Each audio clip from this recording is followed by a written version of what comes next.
was my WAEC. It was my WAEC. That's the hardest exam you will ever write in your life. And that's why I'm going to clap for everybody. Everybody who had gone through this, every student, everybody who had actually written this exam. I want to say to you, whether you pass or you pass the other way, I tell you what, you are a champion. You have done what most people will not do, what is difficult for most people. You made it. That you went to that exam and you came out alive. Have you seen a situation where people faint in exam, or have been an exam where people faint? At the looking at the at the exam itself, those questions, they got you scared. But you went in there. Last night when I was just going over some of the things I was going to say today, and I said, okay, let me check statistics. And they say for the past the last WAEC, the last exams, about 1.9 million of you wrote that exams. That's a lot. That's a lot. 1.9. I'm actually meeting people, If you are coming in, make sure you are meeting yourself, and then, 1.9 million people. And I said, how many people passed? Statistically, they said 53% passed. Don't worry. You have not failed. Yeah, I know a lot of people are going to struggle. I have a friend that actually wrote English, WAEC English for 9 solid years before he made it. Don't worry, you're going to make it. And then you have not failed. And I said, okay, NECO, how many people actually did that NECO? And okay, about the same number, and then 67% actually passed, the last one. And I must say that you've done so well, even to actually, write that exams. And I want to say that we celebrate you. We want to say congratulations. And I want to say to parents who are here, if you're a parent here, if your daughter, if your son actually wrote the last WAEC, last NECO, whether they have gotten the result or not, whether they've checked their result or not, whether they passed or whatever, please find a way to celebrate them. One of the things I did for my own Gen Z in my house was to buy them amala. I took this girl to Amala University to go and just amala herself. So, because it's a milestone in their life, I want us to, celebrate small wins, because they came, they saw, and they do what? They conquered. They conquered, whether they've made all the paper, whether they have 5 credits or they don't have it.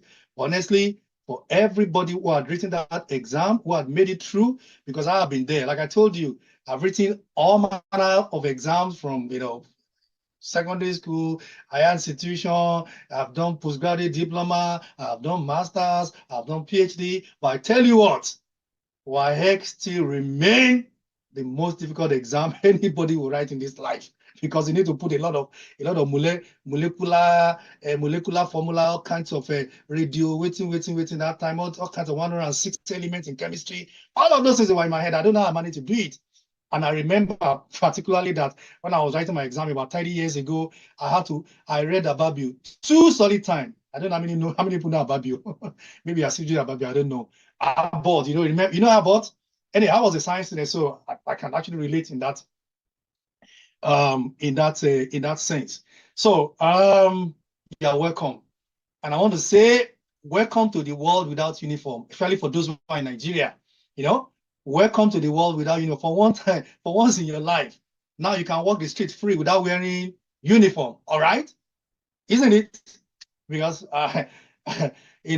before now, you got to wake up in the morning, wear something that makes you look, regular, that makes you look conform, that makes you look like this is the way to do it. But I tell you what, we are welcoming you to a world where nobody is going to show you the way to do it. In fact, one of the things that shocked me that I need to let you know, and I know many of you are there, that's why we call this thing, where do I go from here? One of it, I remember, I think my last paper was, Yoruba back then.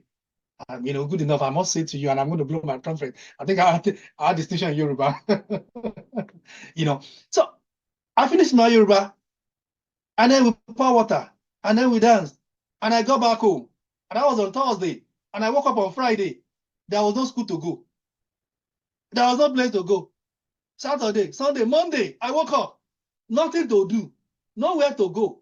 You don't get it? Like, I've always been in the regular what I know when I woke up in the morning, 6 years, 7 years of my life. I have a place to go in the morning. I wake up. My mom is going to wake me up. My dad is going to say, hey, guy, wake up, because you got to move up. And And all of a sudden, I have no place to go. And I have to wake up. What do I do right now? And I'm sure those of you who are listening to me, those of you just, for those who are, students here who just finished, don't you have the same feeling? Like you just wake up. What do you do with your life right now? Oh, you have not even, maybe you've done your job, you have not even done your job. Oh, for once, you're like, where do I go from here? Where do I go from here? Yes, our institution. Yes, okay, you want to go to school, you want to, but honestly, it is not an immediate answer. You don't have an immediate answer to what you want to do with your life. And you know what? At this point that you just get out of secondary school and it looks like, what do I do right now? And that is where I am going to say to you that officially we are welcoming you to adulthood. Where you have to figure out everything. Are you following me right now? I said you have to do what? You have to figure out everything. Last night, I was passing in front of my television, and I heard a statement. Somebody, I put a lot of nice things, and this guy was talking, and the guy on the TV said something that struck me, and I wrote it down. He said, "When you finish school, that is when your education begins." I said, which one? What kind of definition is that one? Please make sure you're writing down. Make sure you are writing down. So this is like my madam just said. He said, look, classrooms, everybody. He said, when you finish school, that is when your education just begins. And I want to say to you too, for as many of you who just finished your secondary school, who just finished your exams, I tell you what, your education just began. And when I'm talking about education, I'm talking about life education. Life education. Yes, your parents are going to try their best to just put you through a lot of things. And in fact, with due respect to parents who are actually struggling to make sure that things work for you, without holding them to anything, without accusing them of anything, I'm telling you what, these people are trying their best to ensure that you have the best of life. But they may not be there to give you instruction. Are you following me right now? That is why we are calling this meeting. So that you will know that your instruction, you must know how to begin to put instruction together for yourself. Your education has just begun. Your mom is going to wake up early in the morning, going to, oh my God, I just want to say thank you to my mom. She's up in the morning, 5 a.m. She's going to do matter, to do a lot of things. She's gone to places, 5 a.m. I didn't even get to see her a lot of time. My dad has gone. My dad used to work in one company, and 4, 5 a.m. he's out of the house. And I was left all by myself. In fact, it's shocking to know that from morning till night, I was just, what do I do right now? I was just in the house. Then I know that I have got to figure out a lot of things. I've got to figure out so many things. So at this point that you are right now, and I want you to get it, make sure you write it down if you can. This is the beginning of the foundation of your life. See, all those things that they are teaching you in secondary school is good. Physics is good. Chemistry is good. Are you getting me now? Literature is good. Are you following? Principle of accounting is good. Government is good. But I tell you what, right now is a time. Now, having gotten all those education, this is the time to begin to lay the foundation for your life. Beyond all of those things. Listen, and listen good. I want you to listen good. I'm actually saying that's why I'm not doing formal presentation, PowerPoint. I want to talk to you like a father. I want to talk to you like a friend. I want to talk to you like people who have been where you were. I want to talk to you because those smiles I'm seeing on your faces, I want to see it in 20 years' time, in 25 years' time, in 15 years' time, and I still want to see you smiling. Listen to me. For those of us that actually graduated about 30 years ago, I can tell you that even like the way you are smiling and laughing right now, we were doing that right now, at that time. But I can tell you today that not up to 5 to 10% of us can boast of the smile again. We can't boast of smiling again because, life has dealt with people. If you know what that means. Life has dealt with people. And if you don't want life to deal with you, you got to deal with yourself right now. That's why we are here. You got to deal with yourself right now. So why is this meeting so important? Why are we here? The number one thing I want to say to you is this. You are about to cross the express road of your life. Are you following me? You're about to do what? Cross a major express road of your life. When you want to cross the express road, what do you do? If you want to cross the road, let's even not talk about express. If you just want to cross any road, what do? Don't worry, I'll tell you. They tell us that when you want to cross the express road, you look right, you look left, and you do what? And you look right again, and then you cross. But honestly, if you are not properly guided, if you don't have the right information, I tell you what, some of you are here, you're going to cross the road without looking. And if you cross the road without looking and you get crushed, at this point in time in your life, Sherry, once you are hit by a car, even if you live up to 100 years, that thing will be part of your structure till you die. Are you following me right now? So you don't want to get hit by the, you don't want to run into oncoming vehicle. I was sharing with Professor Wahi the other day, and I said, look, for me, I have realized that in life, a lot of people think that the problem that they are facing right now happened to them maybe when they got married, or by the time they got in their 30s or in their 40s, or there's somebody in their family, who is doing something that they don't like. But I've realized that most problems in our life, for you who are just Gen Z, you may not realize this, but for most friends who are here, you agree with me that our problems are foundational. Your problem did not start when you're in your 30s. Your problem started when you were 18, or you never knew. So before that problem actually happened to you, that is why we are doing what we're doing today. Some people, it was at their 18th, 17. Most of you will be in that age range right now. 15, 16, 17, 18, maybe 19, 20. For those who actually maybe, finished late from school. Now, at that age, that is when things are happening. That is when your life is getting formation. That is where what you do or what you don't do is going to determine what is going to happen to you in the next 5 years. You might think nobody sees what you are doing right now. You might think nobody is there. You might think you are sneaking out and you are doing something. But I tell you what, in about 4, 5 years, 5, 10 years, 15 years down the line, it's going to show. Are you getting me now? So this is the foundation of your life. And we are doing this right now because you don't have all the time in the world to lay that foundation up. It's either you are doing something right now or we are not doing it. One of the biggest mistakes that we made back in the days is for us to think that we have all the time in the world.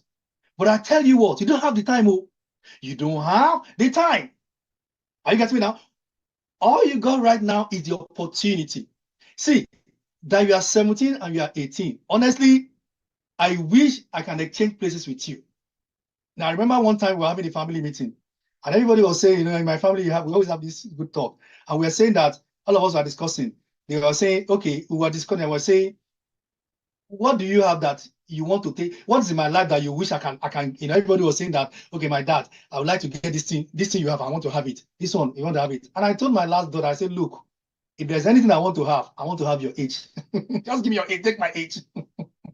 Just take my age. Because right now, you don't have so much blood in your head. You might think you have problems, you don't have anything. By the time you start entering 25, by the time you start entering 30, and you are getting married, you say, aye pemeji. So before the word pemeji to you, before the word divided into two, see, get it right. And listen to me. Every wrong turn, listen, every wrong turn you make right now could make, or whatever turn you could make or mark your destiny. When I'm talking about your destiny, I'm talking about your marriage, I'm talking about your career, I'm talking about your finance. Are you following me right now? Every step you take right now, everything. And that's why if you look at the slogan of this program, of this event, we say giving direction to speed. You don't want to run in the wrong direction. If you are going to Ekpe and you face Badagry and you are running at 200 kilometers per hour, I am telling you, you can never get there because you are running away from wherever you are going. I remember a particular incident, very, very interesting, very, very interesting incident. I have this my friend who just came to America at the time, So she was trying to learn how to actually, she's an Alaja and elderly. She came to America at an old age. So where I live, we don't even have public transport. So you must know how to drive. Are you getting me? You must know how to drive. So she's been trying to, she doesn't even know how to drive in Nigeria. So she had to learn how to drive in the US. So there also, if you don't know how to drive, you have to jump on Uber, Lyft, and then, you're probably going to spend, a good portion of your money, jumping on whatever.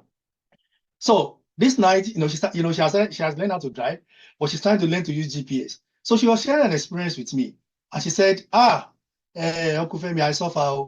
I said, what do you mean? He said one night, the first time she was going to drive to Dallas. Dallas is one very, very, very busy area. So she was supposed to work from 11 p.m. at night till 7 a.m. in the morning. That's like 8 hours job. You understand? And she said she managed drove from where she's living to, to enter Dallas. So when she got to Dallas at about 10 p.m., she was supposed to resume to work for 11, right? He said when she got to that Dallas like that, the GPS said turn right. But for whatever reason, she just turned left. You know what she said? She said for that turning left that she did, he said from that, that was 10 p.m. He said from 10 p.m. at night. Are you getting me now? Till about 5 a.m. in the morning, she could not find where she was. She was just driving for about 6 hours because she turned late. And honestly, if you make a wrong turn right now, you may never make it there. You don't want to make a wrong turn. You don't want to make a wrong turn. You know why? You don't want to talk to the wrong person. I was speaking to a young guy who suddenly, for whatever reason, became a gay. And he was telling me how he became a gay. What happened? He said one day he was at the bus stop. One guy spoke with him, and then they exchanged number. And one thing. Today, until we started talking.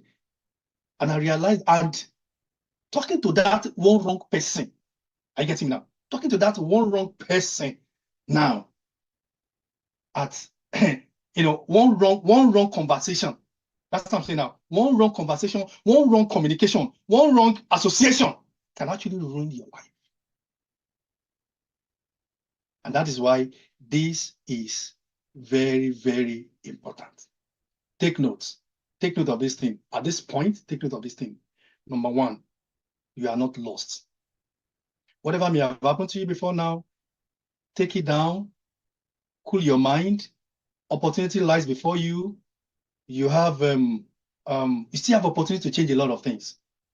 A lot of us who are now becoming grandpas, and then great grandpas, it might look like a lot has gone under the waters. And you look like, can I actually make a change in my life? But for you right now, listen to me. You are not lost. Number two, you have not missed it. And I want to say to you that you are the best thing that has ever happened to your family. Don't become the worst thing that ever happened to your family. And for many of you who think, and I say it to my kids, my children all the time, you need to protect the family name. I tell anybody, you cannot spoil my name. I have my name already.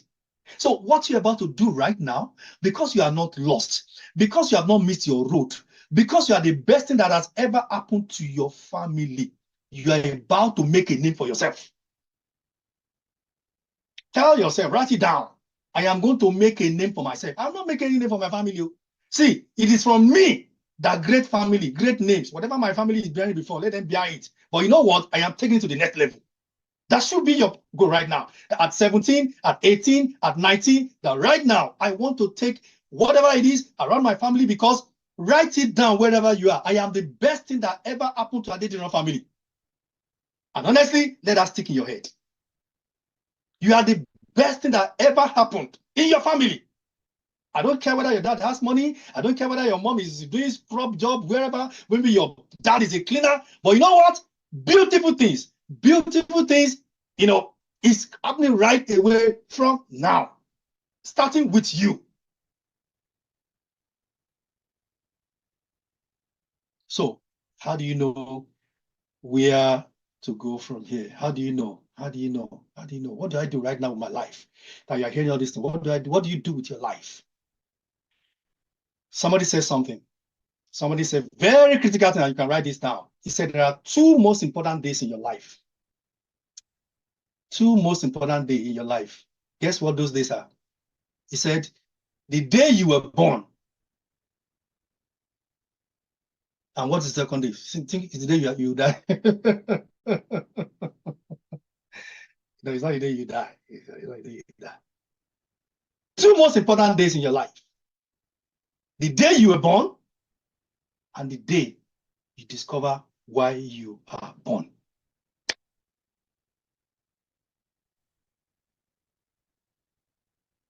Does that make sense to you? Two most important days in your life. It's good that you came to the world. God has a purpose for you. He brought you here for a purpose, and that's good that you had the opportunity to show your face in the world. Are you getting me? You know why? There's so many people who who their parents have aborted their pregnancy. You were not aborted.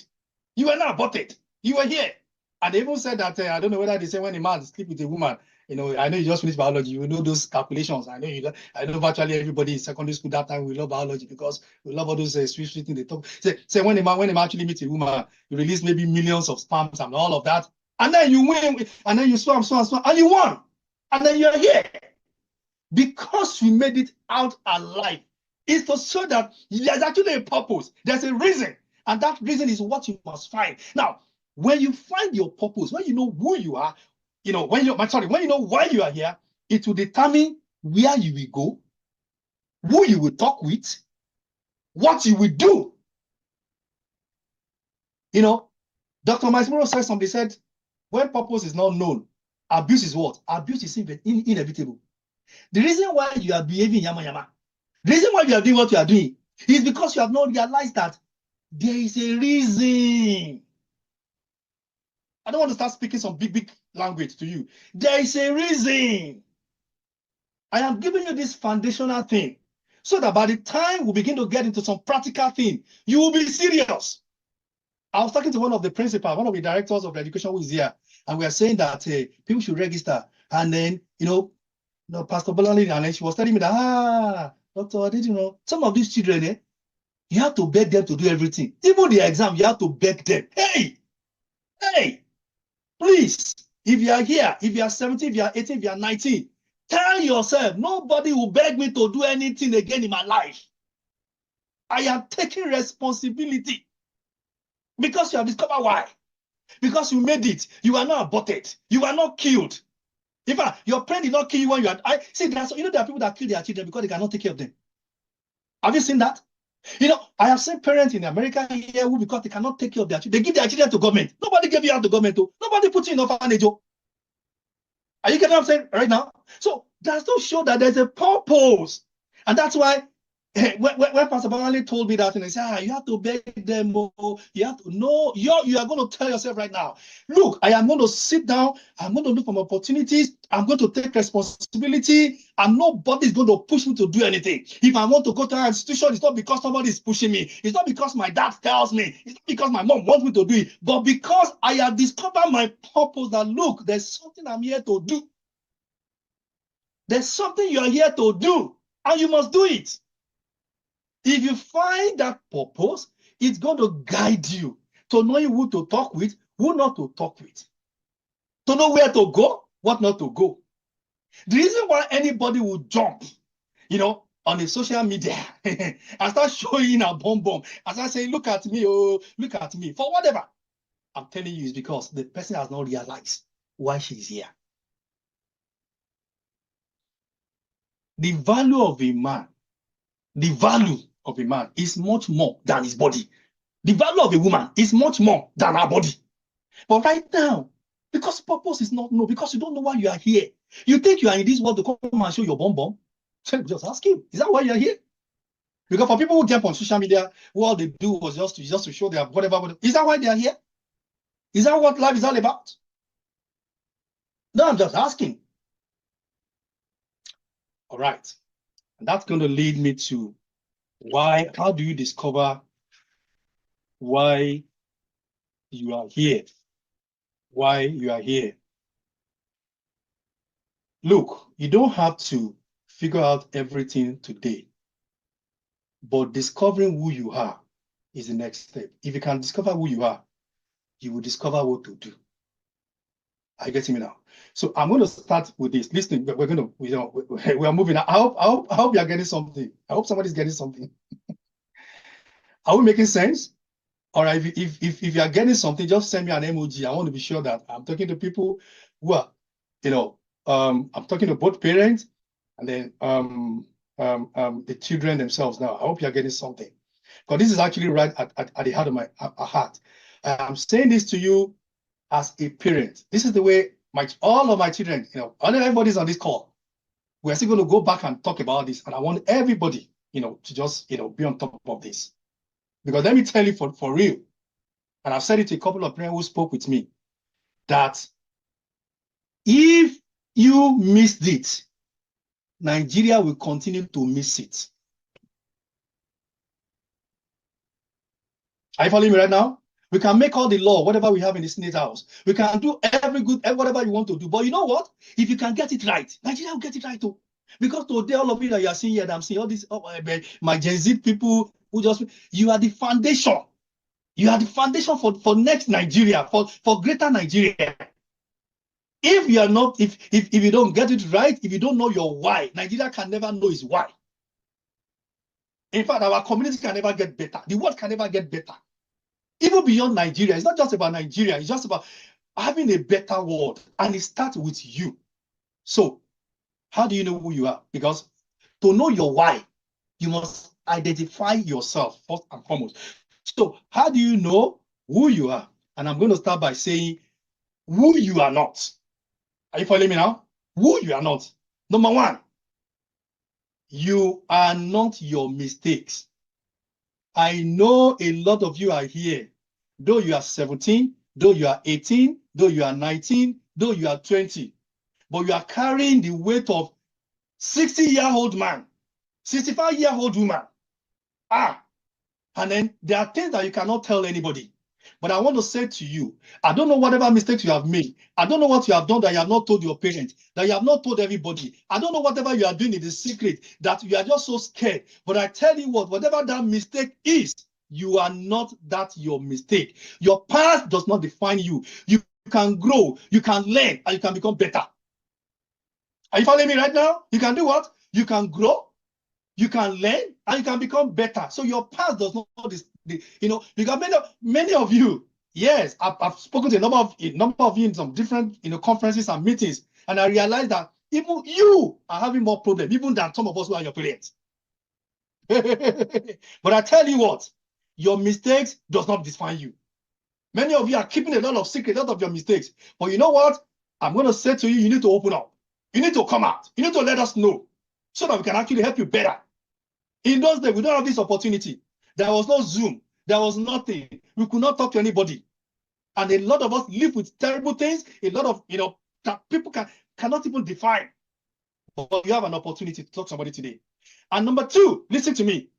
What you are not. I'm saying so that you understand who you are or who you are not.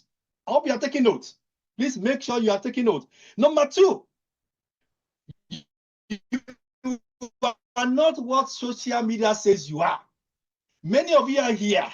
You feel like this is who I am because people are giving you thumbs up. They are giving you emoji. They are saying, they are putting love. They are putting all kinds of things. Look, likes and trends. Listen to me. Likes and trends does not determine your identity or your self-worth. Is somebody following me now? Your social media. Whatever social media says about you is not who you are. Like and trend. They like you, oh, I'm trending. That is not your identity. That is not your self-worth. If the social media is no longer there, would you still be somebody, people can actually, would you still be somebody? Would you still be able to do anything with your life? There's so much noise on social media these days. Everybody jumps on it. Fine, that's what is trending. But you know what? If you are going to jump on that social media, you are jumping on it because you discover who you are. You are jumping on it because you have things to offer. You are jumping on it not because you have some bullets or whatever to shake now. You are jumping on it because you have a self-worth. I know some of you are here. If you jump on social media, nobody put a thumbs up or put a like to your whatever you do, I'm sure you're going to go into depression. See, you don't like it, yeah, and then you want to. I've seen terrible things on social media. I've seen some people. You will see people like teenagers like you pressing people's nipple, putting hand in their private on social media, and they think that is what makes them, have good self-worth, have values. That's not who you are. Now, number 3, you are not what others expect you to be. You are not to live someone else's versions of your life. I don't even understand that one now. People, many of us, because your parents want you to be this, that's what you want to be to them. Your friends want you to be this, that's what you want to be. That's not who you are. You are not what that's you are not other people's expectation. Are you getting me now? You are not here to live someone else's version of your life. So parents, we've got to be careful on that level. Don't make your children who they are not. Rather, you are going to have some collaborative, consultative meeting to actually define the path of their feet. And I want to say this as I move on. I want to beg every parent who is here, every guardian, whatever you have access to any children, please, if you don't do it at all, find a time, however small it is, sit down one-on-one and talk with these, youngsters, even if it's just once in a month, 30 minutes, 1 hour, talking. Let them know nobody's in their hand. Don't be reactive. Be proactive. Are you getting me now? Find out what is eating them up. What do they like? What do they want to do? I know we are busy, but many of us have never. I have seen people who all of their life, when somebody was telling me, all of their life, they've never had the time to sit down one-on-one and talk like adults. My kids are here. All of them are here. We do a lot of things together. I talk to them like adults. We discuss. They advise me. They tell me what to do. I tell them, we exchange things. And that is where it's supposed to be. You need to get to a point in your life where you just don't dump things on these people. You want to collaboratively have some, important talk. Number 4, you are not your emotion. You are not your emotion. You understand now? So your feelings are real, but they are not always right. So choose wisdom over impulse. Oh, you're feeling like kissing that boy? You're feeling like doing something crazy? Honestly, you need to get to a point that is where you begin to know that you're entering level of maturity. Are you getting me now? So you see, there's a saying that says that when a man lives without discipline, he will die without honor. If you want to be honorable in your life, you must get to a point where you're able to put your emotions in check. So your feelings a lot of times are not always real. They are not always real. And I'm going to seriously say something about this emotional thing, because you are in your 16, you are 15, you are 17, you are 18, you are 19. Look, I celebrate you. And I tell you what, the point you are in your life right now is a point where your emotion will go crazy. You will feel like doing stupid stuff. You will feel like jumping from the air, from a 3-story building. Something will tell you that you can jump, and then you want to jump. But you know what? When you jump and you land, you break your leg. That is if you don't break your head. Are you getting me now? So this is the time. I am telling you, I recognize that. This is the time that you feel like you want to have sex all day. You understand? We know we've been there. It's going to make you look like, my God, everything is just judged. It's going to be flying up and down. But you know what? You got to choose the path of wisdom. You got to choose the path of wisdom. I was listening on social media one day. They said, how old are you? This girl, she said she's 19. Oh, what's your body count? He said, honestly, it's going to be more than 100 at 19. So what's going to happen when she's 40? 19. She was saying, he said, look, I just enjoy that life. And you know what? By the time HIV comes knocking, by the time STD comes knocking, and she's sickly, and she's, have you seen people die at 21? People die at 22. People die at 25. People die at 29. Out of you too exorbitant. You're just enjoying it. But you know what? It's going to lead you down your grave. So you are not your emotions. Don't think your emotion is who you are. You are not. And those are things I want you to begin to take note of right now. You are not your emotion. Number 5, you are not a people pleaser. You don't need to compromise your values to be accepted. Bandwagon. You are not a people pleaser. Bandwagon. You want, yeah, that's what everybody's doing. I got to do it. I got to do it. Oh, everybody's buying that. I got to buy that. No, everybody's doing that. I got to do that. Oh, the trend in, the trend in the side that people now wear their whatever backward. You've got to find what is value. So maybe at some other forum, maybe as a follow-up to this, I'll be teaching you guys on value. What is value? How do you have value that is going to help you be able to withstand the pressure, because it's going to happen. But you know what? You are not a people pleaser. And number 6, this is very, very important. Please take note wherever you are. And I say this without apology. You are not a sex toy. You are not a sex toy. I am saying this because this is about the most rampant thing that you see everywhere. You are not a sex toy for one stupid old man or for one stupid old woman. Are you getting me now? You are not a sex toy. You are valuable, not for your body, but for your purpose, for your mind, and for your spirit. So you have a purpose, you have a mind, and you have a spirit. So you are valuable. And your value is not about your value is not about your body. I am repeating this to you. Write it down wherever you are. I know many of you may not tell us. It will shock some parents that you think your kids are very innocent, good-looking, innocent person. Many of them, what you have not done in your life, they have done it too. And many of you are here, you're listening to me, you have done unimaginable things. But I'm saying to you today that those things, you can actually, like I said at the beginning, that you are not, you are not your mistakes. Are you getting me now? So you are not a sex toy. You are not one boy is going to be playing with. I've seen people, and I read something, this morning I woke up, I was even, I read comment. Somebody said, I don't know. He said, oh, they said she's 18. He said, there's this boy I love. I love this boy, but but this boy loves to kiss another girl. He's always kissing another girl. And you know what she now said? That now scatter my head. She said she traveled all the way from Lagos to Akwa Ibom to go and see her boyfriend. Do you know how long it takes to go from Lagos to? I used to live in Akwa Ibom, and I know the distance from Lagos to Akwa. Somebody would travel all the way from Lagos, and that's what I'm saying. She thinks she has all the time. Now she's been traveling, going about seeing boyfriend and whatever.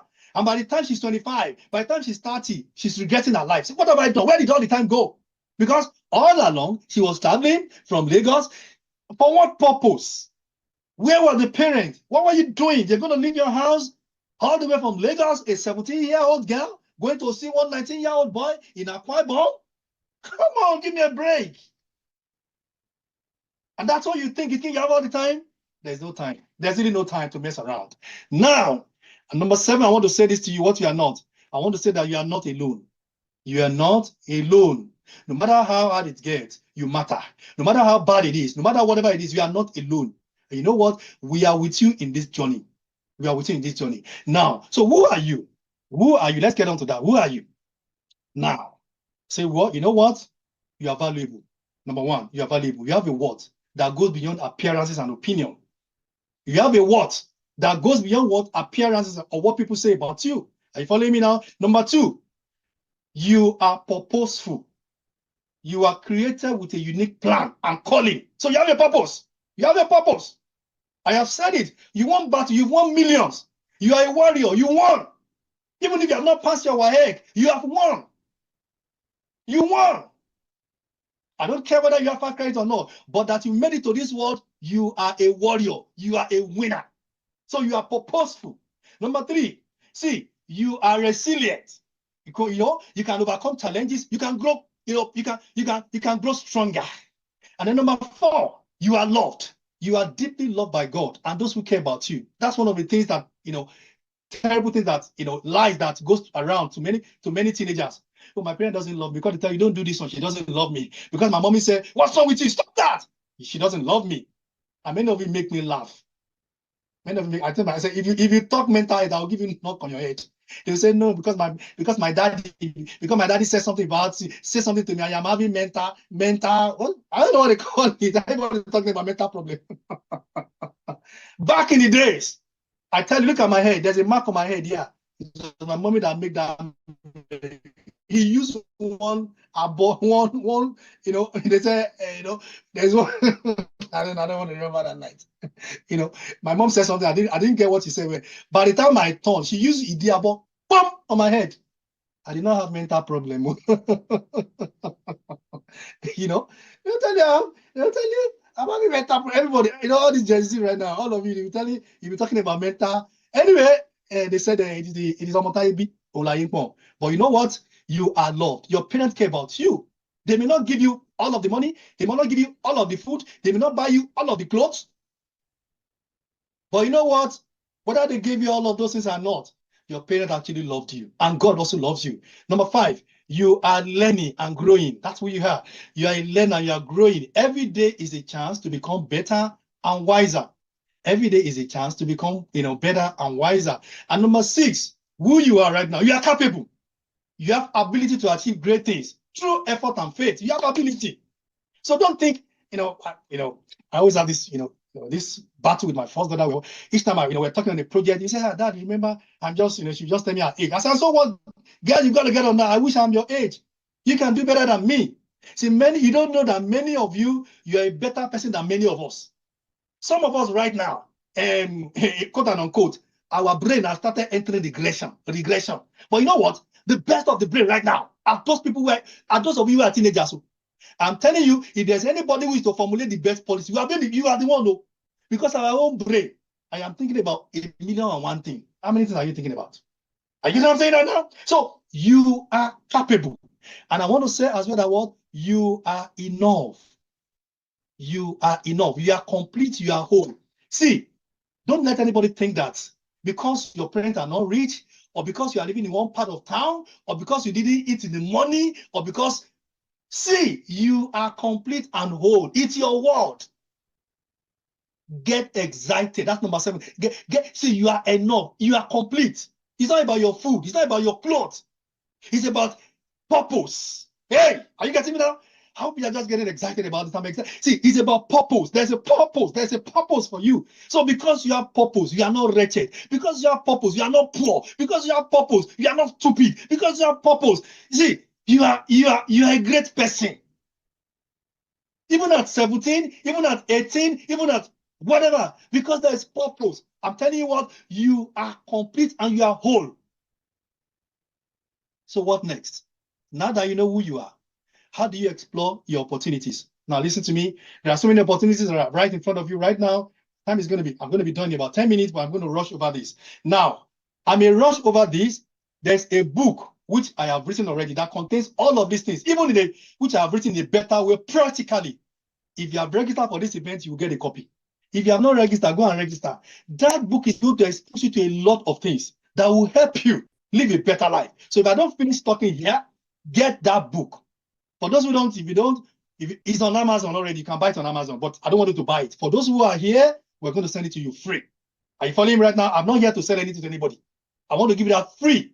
But for whatever, because you may not probably get. So if you go on, Amazon, where do I go from here? You're going to see it there. So you may want to buy, you may not want to buy, but you know what? This is going to be available to you.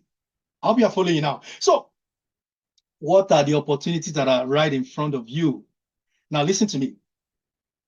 By default, now that you finish your secondary school, what does everybody expect you to do?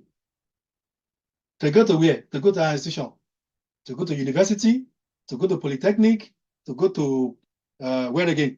College of Education, technical school, wherever. That's about the number one thing anybody want to think about. Very good.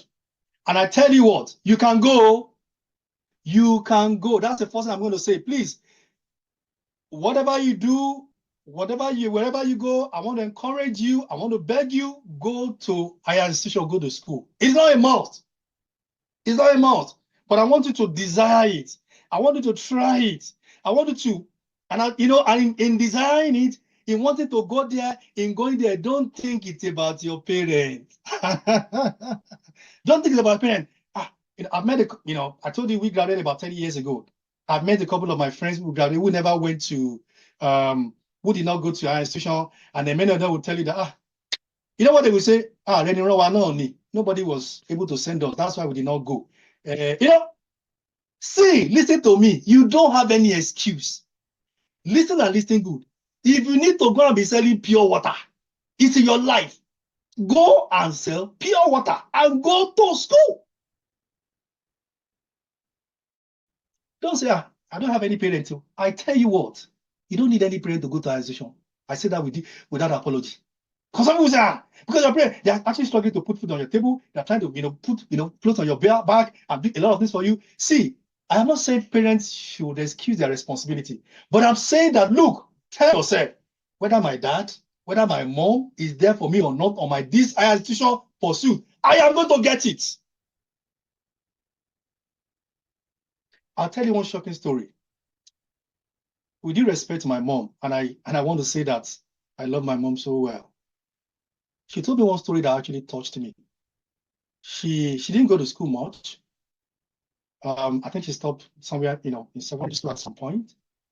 But she said when she was living in Ibadan, my mom actually grew up in Ibadan. She saw her friend going to school, and her parents were like, they don't have money to send to school when she finished her primary school back in the day. And she said, you know what she did? She said she left Ibadan to come to Lagos, to come and do house help, just to put money together for her to go to secondary school. Does that make sense to you? She left her parents, she left her home. She said, look, me too, I want to go to school. Me too, I must go to school. And she had to go and be doing house help. House help. But she didn't make it through the secondary school. I don't know what happened. But that's something. That's something who has purpose. That's something that beyond your person. See, beyond every other, I'm going to get it done. When I look at my mom writes better than me. When me and my mom's write, my mom's handwriting is better than my own handwriting.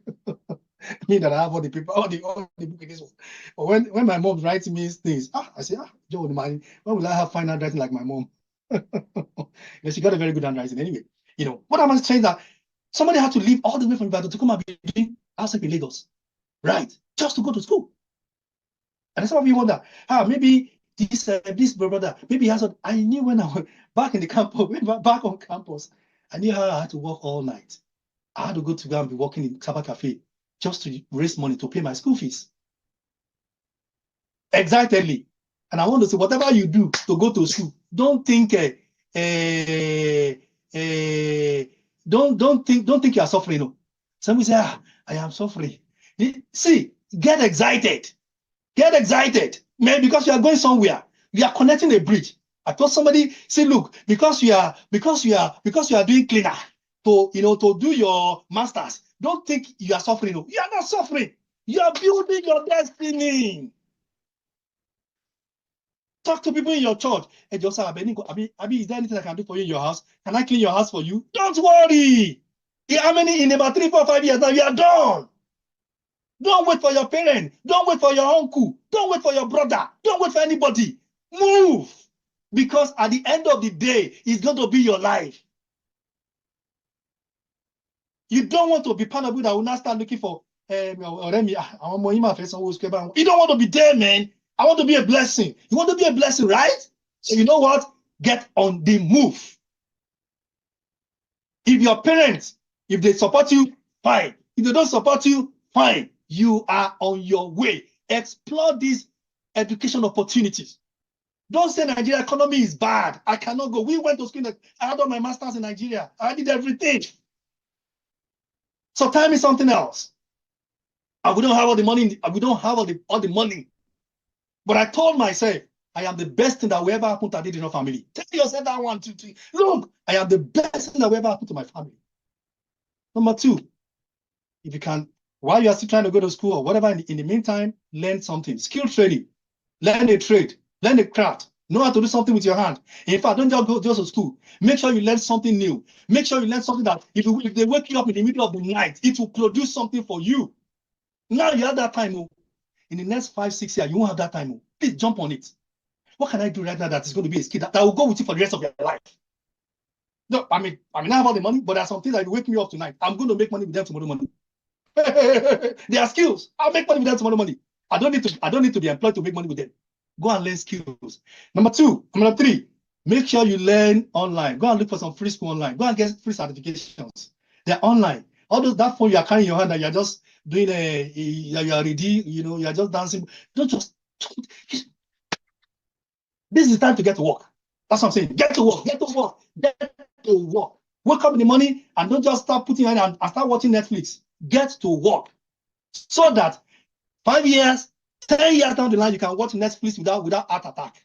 Some people are watching Netflix and some of your friends, you don't know. As you're watching Netflix, they're calculating in their head, hey, Ushimato Pari Amado, so Netflix me. You don't know. You put your leg on the chair, you're watching. Learn something online. The internet is a free university. Use it to grow, to become smarter, and to become better. Number 4, opportunity to explore right now. Volunteer. Volunteer. Give your time to build character, sharpen skills, and open surprising door. Go online, use your phone, find where can I volunteer? What can I be part of, right now? That's going to engage your time. And as you volunteer, this will expose you to opportunity. It will expose you to meet people, the right kind of people. Volunteer in your church, volunteer in your community. Go online, look for people that you can join, where you can actually volunteer. You understand? Number 5, now, opportunities now. Make sure you find your spiritual anchor. Whether you're a Muslim, whether you're a Christian, whatever you do, I want to say to you, you need to explore spiritual opportunity. Go to church, go to mosque, do something spiritual.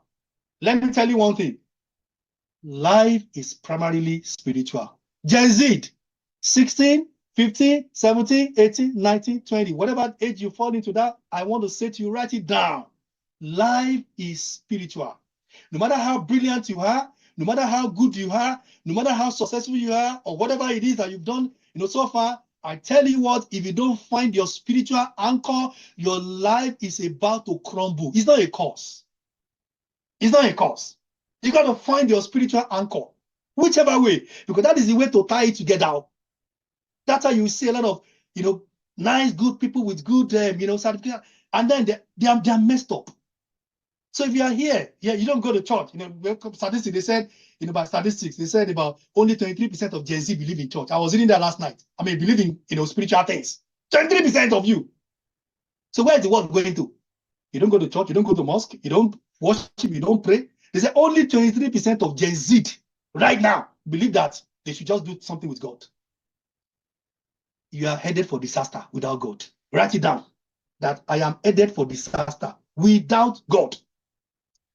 Number 6 on that note, finally, and I want to say, because I'm going to just get off this right now, and that is that you need to learn how money works. Financial literacy. Financial literacy. Financial literacy is key. Learn how money works. Learn how money works. Learning how money works is key to living a life of freedom. See, at the end of the day, all of your efforts, everything you're trying to do, honestly, you will realize that your parents are waking up every day to look for money. Every day they are waking up to look for money.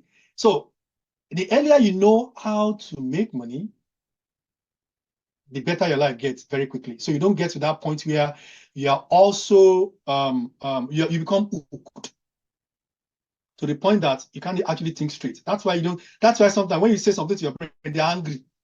Sometimes I want to buy clothes. Sometimes I want to buy a shoe. Sometimes I want to buy that.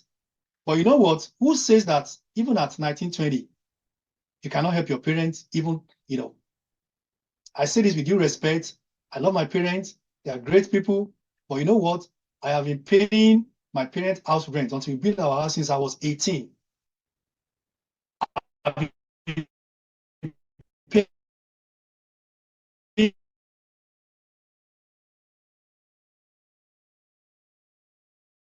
rent since I was 18. I started working in a real estate firm at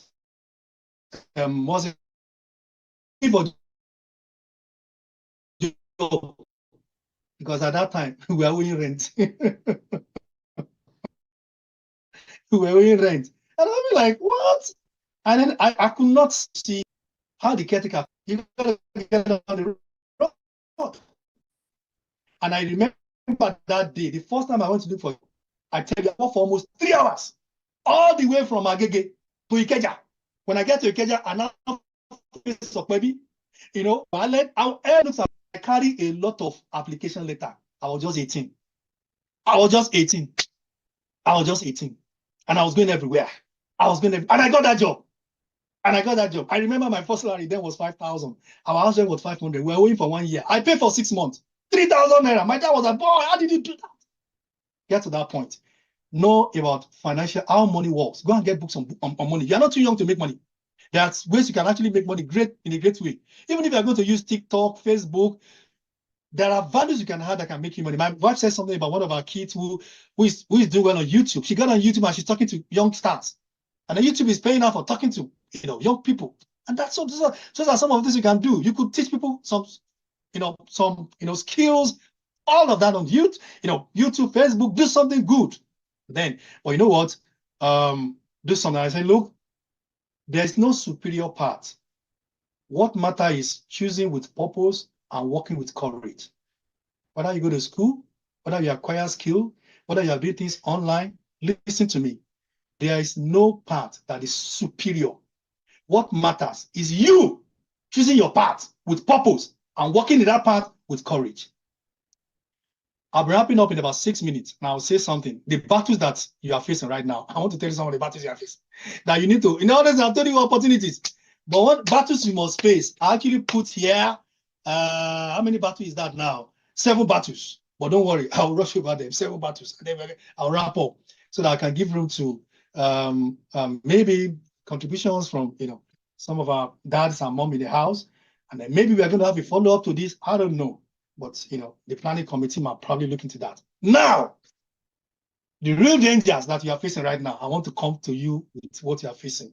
The number one problem that most of you teenagers are facing right now is that phone and internet addiction. Does that make sense to you? Phone and internet addiction. Look, statistics. I always like to work with I do data management, and I always want to facts and figures. He said an average Gen Z teenager check their phone for at least 150 times a day. Hey, 150 times a day, and that translates to 9 to 12 hours. 9 to 12 hours every day. Dangers. You need to. And that means that if you live up to 70 years, you must have spent 35 years checking your phone. Yeah, it's okay to check your phone. Yeah, you want to check your phone. But honestly, what are you checking your phone for? What are you doing with that phone? That's 150 times. Is it translating to productive life? Or is translating to destructive? Or is it destroying you? So what are you checking? So all you check on your phone is somebody's booty, you're checking boobs, you're checking clothes, you're checking, I don't know, what exactly are you doing on your phone for 12 hours a day? If you want to tell me something? See, it is not just fun anymore when you check your phone. Each time you check your phone, there's a rewiring in your brain. It kills your attention span. And if you're not careful, it's going to steal your peace. Anybody following me? What did I say? It's no longer fun checking your phone. Phone rewires your brain. Each time you pick up that phone, me too. A lot of times I put on my phone, if I want to do something. But if I'm thinking something and I pick my phone, do you know that I'll just forget what I was thinking? And somehow I'll just be transported into another world entirely. I may be thinking about, maybe doing a report. Immediately I pick up my phone, I'll forget about the report too. And that's to show that each time you pick up your phone, meaning that 150 times your brain is rewired 150 times a day. How do you want to sustain your life that way? How do you want to get it? What do you want to get out of life? So if you don't control your screen will control your future. So if you are getting on that phone, make sure that it's purposeful. Number 2, dangers you are facing, problems you are facing, online dangers, sexting, porn, predators, cyberbullying. Over 54% of teenagers have been exposed to sexually explicit content online before the age of 14. Yeah? Somebody said something maybe 2 days ago. I think I was listening to one broadcast, and he said the deadliest weapon beyond AK-47 interballistic missile that we have ever known, that the deadliest weapon you ever see right now is our phone and internet. It can wipe up a whole generation. Just that you are just checking. It has killed so many people. And you're saying that statistics have shown that over 54% of you now, you know, each time you check that thing, you think nobody knows. There's a log. I work in the cybersecurity space. There's a log that logs all those things. All those things you are doing. It's been logged. It's been logged. You think nobody knows? Maybe God sees you, and then there's a central unit where everything we do online goes. Though there's a privacy and art that doesn't let those information come out. But for statistics, we get it. That's what I'm telling you right now.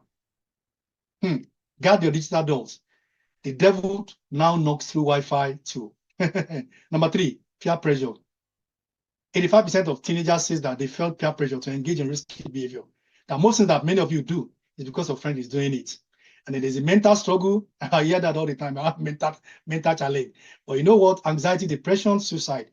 If you need, and it says suicide is now the second leading cause of death among people between the age of 15 and 24. I can't. Come on. Why would a 15-year-old person want to kill herself? Want to kill himself? Why would he want to commit suicide? What has happened? What's going on? What's going on with you? How did you get to that point that you are thinking about killing yourself? At what age? Look at it. Suicide is now the second leading cause of death among people between the age of 15 and 24. Why? How did you get to that point? Please, if you need to talk to somebody, please. Please, you need to talk to somebody. If you need to send me an email, send me an email. My email is olufire@gmail.com. olufire@gmail.com. I may not talk to you, but I can actually connect to people that can actually help you. How did you get to a point where you are thinking, where your thought becomes suicidal? How did you get to that point? What really happened? How did you get to a point of anxiety? At what age? How did you get to a point of at what age? Depression? What is depressing you? Hey, I spoke about spiritual apathy. Those are the challenges you face. People don't, teenagers now, they say only 32% believes there is God, or they want to serve God, you know. And in broken homes, those are challenges, those ones. Honestly, we may not have control over it, but you can actually, you have control over it in a way too. So I want to encourage parents, and this is an appeal to you. I want to beg you, please take this from me to you. For the sake of your children, make it work. For the sake of this Gen Z, I want to beg you. I'm just begging. Make your marriage work. Honestly, I felt, I didn't know how to say this, but I've seen a lot of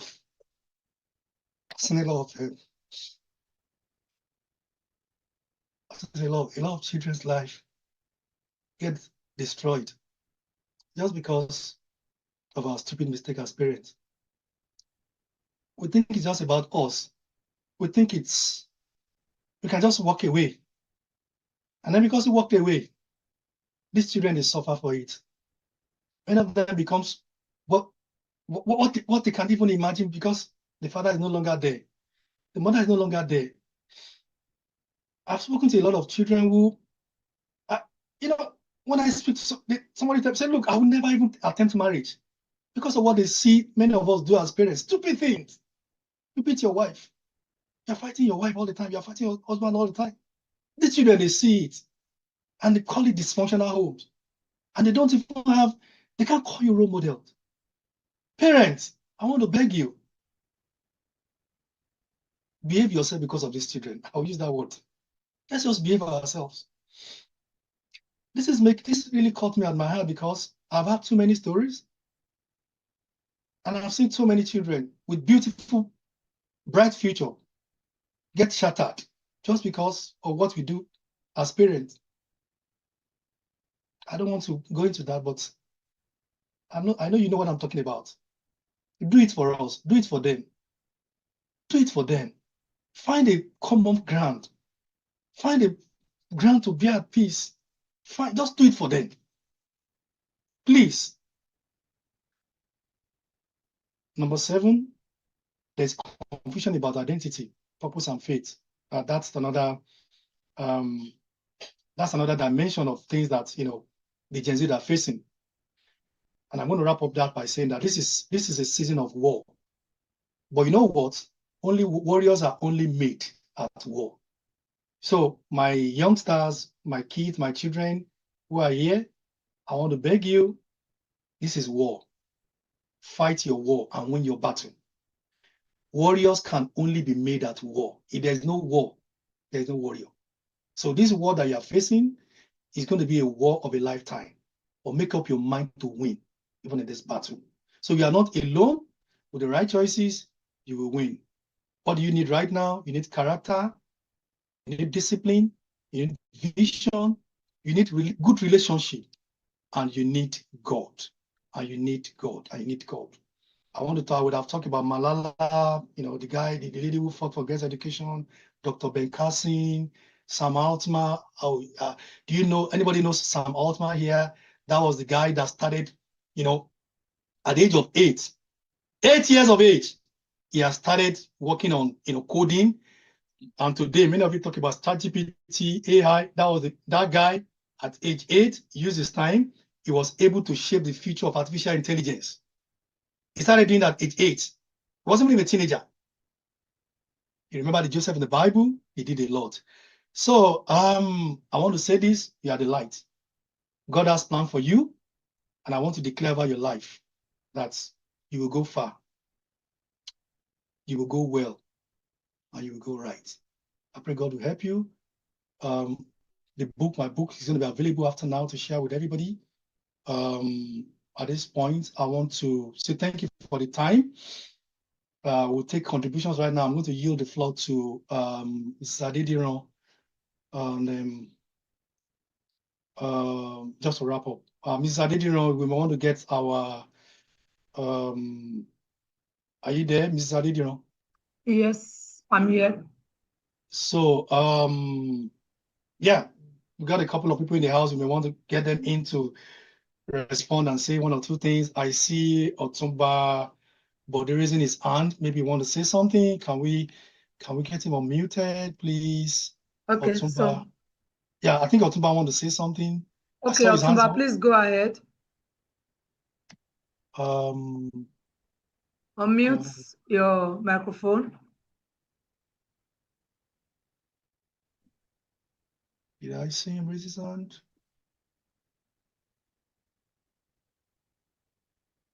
Otumba, are you there, please?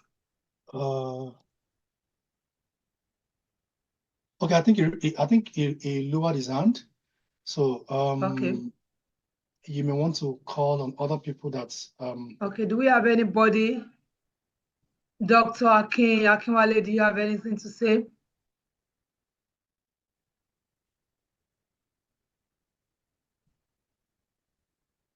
Okay. Reverend Peter Ademotion. Okay, Oyeyemi Oluwademilade, I can see your hand. Okay, please unmute.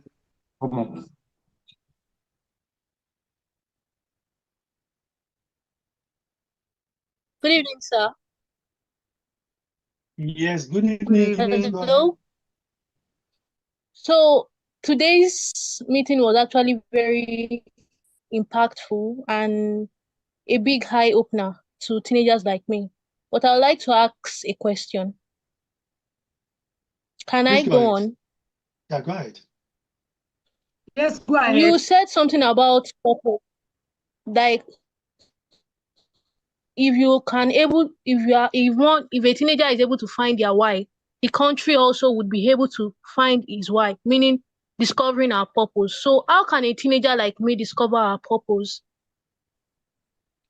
All right, I actually said a couple of things in that regard, and I said you need to know who you are, and I said things that who you are not, and I said something about who you are as well. So I'm going to actually refer you to, because I actually explained this in the book itself. Where do I go from here? You will see how to discover yourself.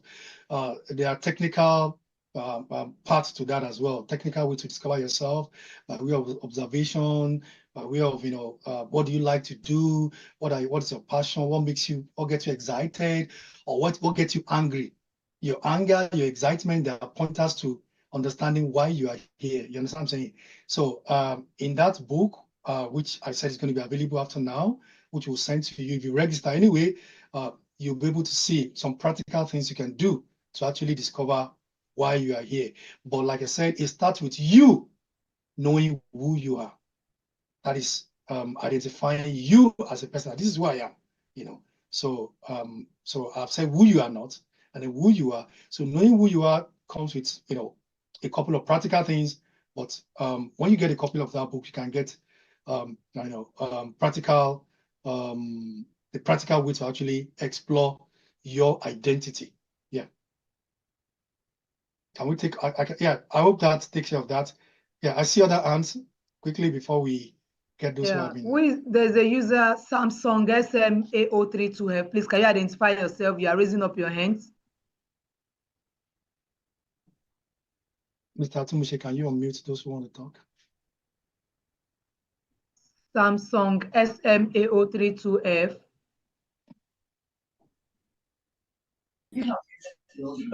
Good evening. Okay. So, concerning, I actually have a. Are you hearing me? You can hear you. Yes, we can hear you. Okay. So, I have a contribution to some of the points you buttressed earlier. Yeah, please go and ahead. I want to buttress the factor, the God factor. Yeah. So you mentioned that with all this, we should have spiritual backup. Right? Yes, yeah. Okay. Yes. So I actually noticed that, in this Gen Z generation, we only focus on the financial acquisition, the skill acquisition, the mental support and counseling and everything. But majority of us, about 95% of us, we don't consider the God factor, which is the most important factor of them all. Yeah, do you understand? Because today I had a story of one of my uncles. We had a fellowship today. So he was sharing a story that when he was having his masters in the final level. Yeah, the final level. When he was having his final exams, that he didn't know what came over him at all, and the exam was supposed to hold by 9 o'clock. This is his final exams for the masters, and he didn't know what came over him, and he forgot, and he assumed that it was supposed to be by 12 o'clock, 12 midnight.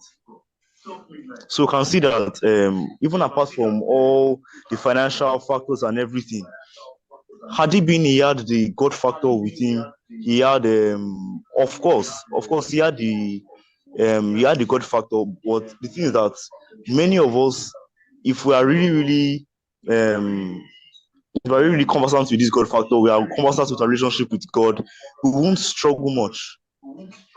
Yeah, so that's what I want to just buttress. Many of us, we consider the other factors, financial acquisition, skill, empowerment, and the rest, but but the God factor and everything, our relationship with God is completely zero.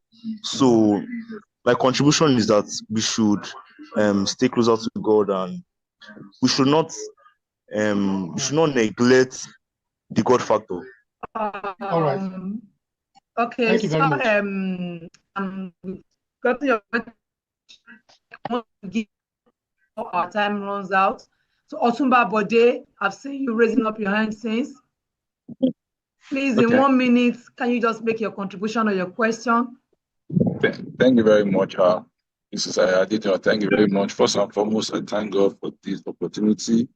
And I appreciate the intention of the convener, Dr. Femi, to bless you and deal with you and your family. I'm trying to contribute as a parent to this, and it's from what Dr. have said so far. Thank God that some cases are here, like here on this call, my 2 children are here. Sometimes we need to be bringing our children out with this so they will understand what their parents are actually putting to them, because they feel that we are too harsh when you are telling them the reality of lives. And even the fact that they think like you guys, parents, you are too much on us, comparable to the way we were brought up. I could hear what the doctor is saying. In the olden days, our parents will beat us, they will insult us, they will injure us with lifetime marks, which Dr. Femi have shared here today. But here today, I don't think any of the parents here actually beat children. Rather, we monitor them, we try to guide them, but the attitude to see that, oh, these parents are not too much assigning more pressures on me. And also, some of the things I do tell my children is exactly what Dr. Femi said is here, that, look, I have my name, I've lived my life, I have my name. It is your name. All this moral thing we are telling you, it's for your good. So I would also want to appeal to Dr. Femi, as you said, maybe there should be a follow-up. So these are your books, where they're good next. It's also part of, you have to be a continuity. A project you've just started cannot just end today. May God continue to lift you up to the next level. Thank you very much. Thank you very much, Otumba Bode. Thank you very much. Otumba is speaking from the US. Thank you for your contribution. Thank you very much. I don't know if we still have time to take 1 or 2 more. We need to hear from, okay, let's quickly hear from people, just 30 seconds, quickly. Okay. I have because Ojo. there are people, excuse me, there are people, yeah, there are people who are actually supposed to say a few things, like Professor Waid, Dr. Wale, okay. Pastor Bolali. So those ones actually on the queue. Once we take all these calls, we quickly go to them because they're actually prepared to say a few things. Okay. Oluwashemilore, you're not ready? Okay. Can I have Abdulzahad Odebode? Yeah, he has just spoken, I think so. Okay, go ahead. Abdulzahad Odebode, are you still there? Yes, sir. Okay. Yes, sir. So, my question is, I want to ask you, sir, thank you for this opportunity, sir, for helping us to be able to ask questions, sir. So the question I want to ask is, what personally did you figure out that kept on pushing you, that I have to get to this place, I have to finish this journey? What kept on pushing you every time? Because the path that you have gone it seems really aspiring, but people can just say it, but we know that it's really hard to get. Yeah, just like I said in my presentation, honestly, I just told myself at some point, especially when I finished my secondary school, and I realized that we are owing 1 month, 1 year rent. And it may not be the same case with everybody, but I told myself, it will be said that I am the greatest Adediran that ever lived. I just told myself, I'm the greatest Adediran that ever lived. Like they mentioned Adediran family, you know. So, and then that actually made me discover purpose. And I began to explore, why am I here? And I began to see, it took me to the journey of self-discovery. Who am I? Oh, I am actually here to make impact in this world. What way do I want to make impact? I began to do that. So one of the things, and in my family, I don't know, it may not be applied to everybody, I've seen poverty, I've seen struggle, I've seen people die because they cannot even afford, to pay hospital bills. It has happened. One of my cousins when I was young, at about 7, I was about 7 then. We were going from Lagos to Ibadan to go and do, one of these party. And you know what? She fell sick when we were on the way. And when we got to Ibadan, she had to take her to the hospital. When they took her to the hospital, there wasn't money to even put money down. Do you know that my cousin died? I can't imagine that. Look, all of my family, we could not afford to. She was just vomiting. We were in the car together. She sat beside me. And I thought this could have been me. Oh. So just like Mr. Bode just told us the other time, it's about you. You understand? You want to make a name for yourself. You have seen things around you. You have, and then much more in overall, summarily, you want to tell yourself that I want to live a life that I'm going to be proud of. So you want to be proud of your life. You want people to see you and call you role models. You understand? So as those things are going to propel you. When you want to become a role model, you will not want to do bad stuff. You don't want to smoke weed. Somebody who smokes weed cannot become a role model. Somebody who is doing porn, whatever, cannot become a role model. All of these things are the one thing that will propel you to go on the right path. It will propel you to take the right exam. It will propel you to look for right mentor. It will propel you to go, to go to mosque or to go to church to anchor your life spiritually. And as you do that, listen, as you do that, you are going to find yourself in the right company. In the right company. I've seen people who came to America, they are member of gay group, they are member of, whatever, lesbian group. Why am I not part of that? Why am I in that group?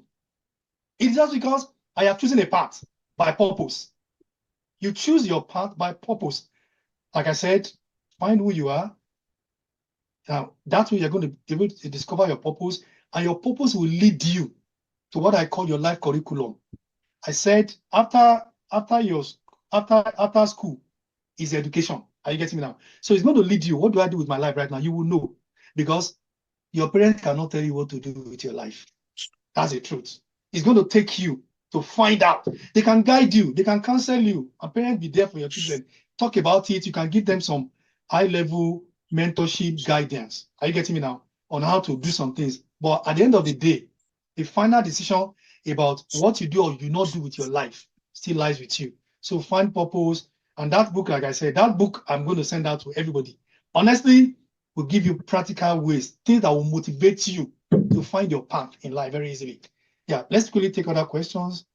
Yeah, we may have to extend about maybe 10, 15 minutes so that we've got about 4 more to go. Yeah, let's go quickly. Okay, yes, so we have one more go. person, Babatunde Seriki. Yeah, that's my chairman. I want to recognize his presence in this meeting. Okay. He's the chairman that took over me as the chairman of our Old Student Association, and I am honored to have him in the house today. So he's a pastor, he's a father, and he's everything. I respect him a lot. Please let's open the. Yeah. All right. Good evening, everyone. Good evening. First and foremost, I want to appreciate you, sir, my Dr. Lufaya. The Lord bless you for this impactful message you give to us tonight. Because of our time, I will have said a lot of things, but I'm going to, direct, I will say this to all the parents here present, that, you see, I've been in this education, or let me say as an educationist for over 20 years now. And when doctor was saying that, seeing a lot of,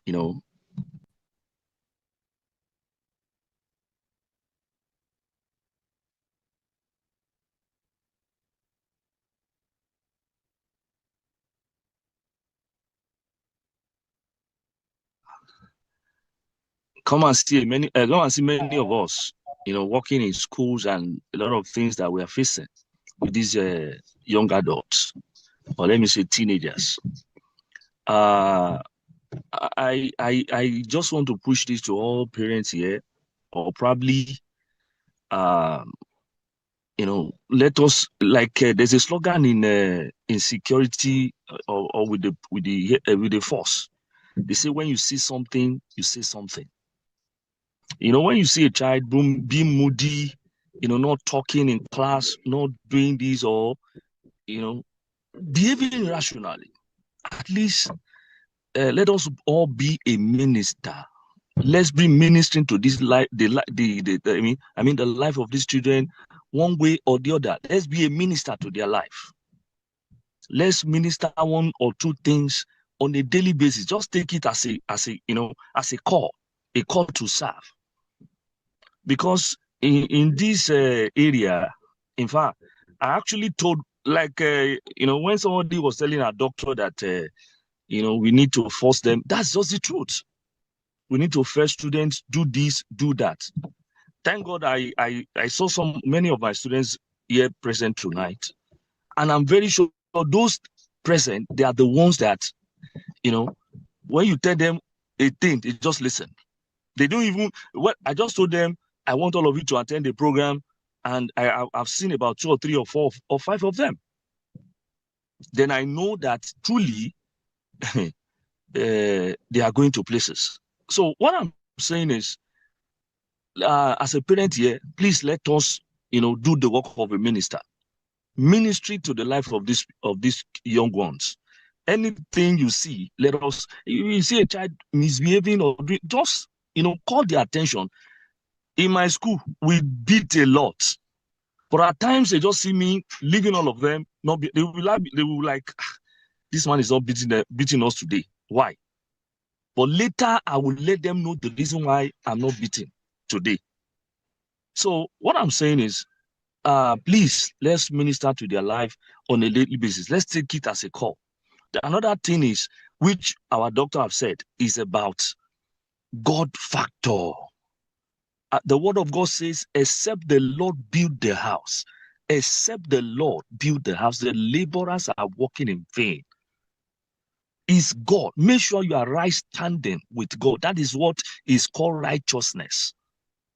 The Bible says he exalted all nations. Mr. Thank you. God bless you. Thank you very much, Mr. Seriki. God bless you. Pastor Seriki. Pastor Seriki, I've been seeing Ojo on Oluwashimilore. He has been waving since. Please, 30 seconds. In 30 seconds, can we have your contribution or question?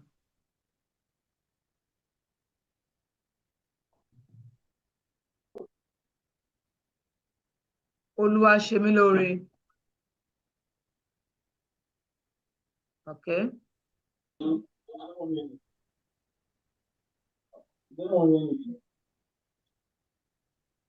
Please go ahead. We can hear you.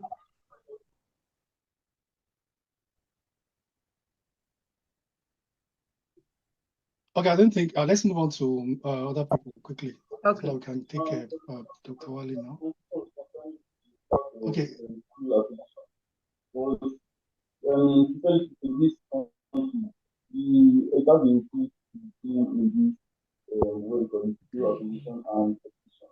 But many students now, even after being acquiring their skills, the rate of output of the students coming out from the university and acquisition is not really to that of the work available. I don't know if you understand what I'm trying to say.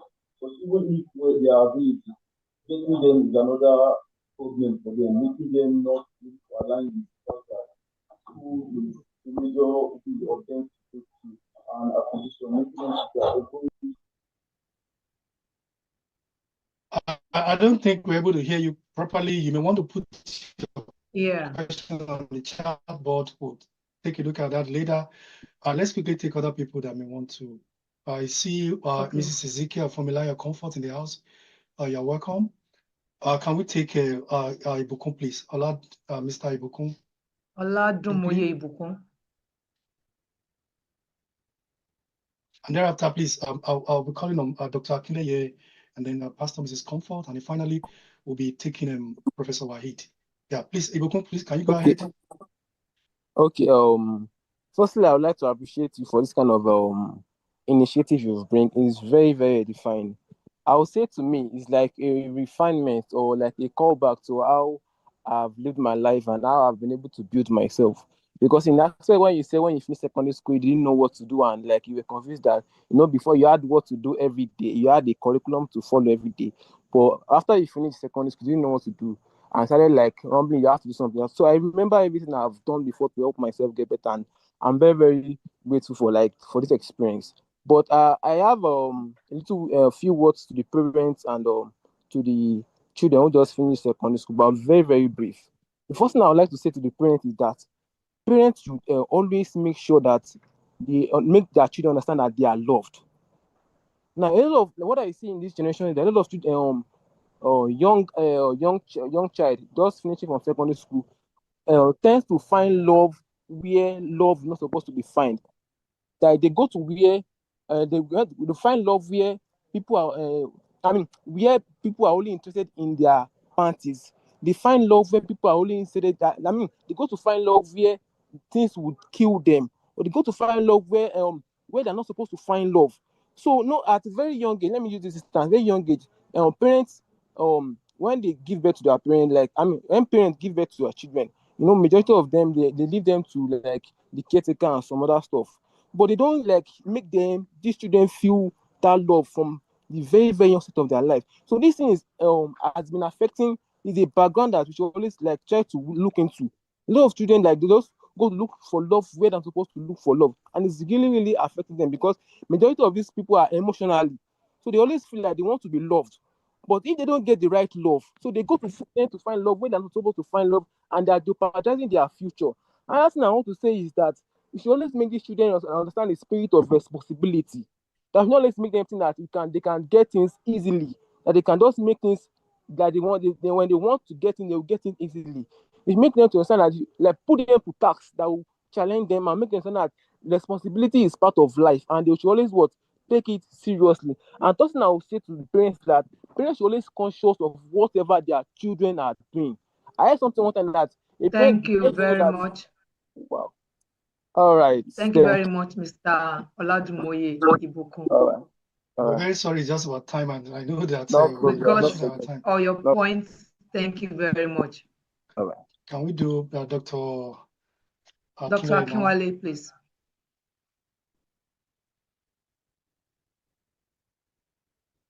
Dr. Akinwale. Can you unmute him, please? Yeah, I did that already. I unmute. Okay, good evening, all. I hope I am Good audible. evening. Once Yes. again, I want to appreciate the convener of this great meeting. Just like in his words, this is more than a meeting. This is not just a meeting. This is more than that. It is an ignition of a movement that will echo through the lives of countless young Nigerians. And I want to believe that as many of us that have been listening, we must have been impacted in one way or the other. Dr. Adediran said so many things. I just want to put in some of his quotes also that are also essential for a purpose like this. When you say that the future isn't something we enter, it's something that we create. So, and he has talked about knowing what to do. You don't enter into things by chance, you intentionally create them. And when builders gather, obviously blueprint becomes breakthroughs. So these are things in which I just want to also round up in the minds of our young ones, parents, and everyone here, that when passion meets purpose, progress is inevitable.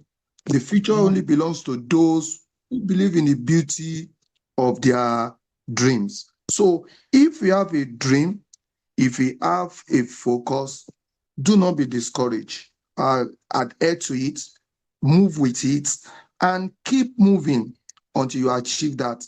Do not lose the track. Do not lose the focus on the way.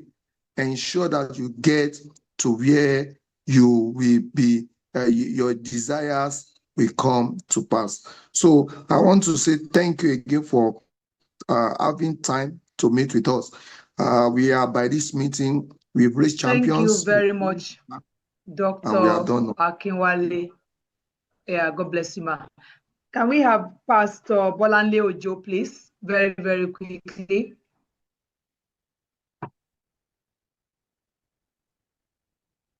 Pastor Bolanle Ojo.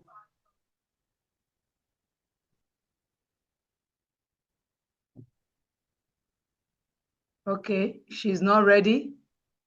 Can we have our daddy in the house?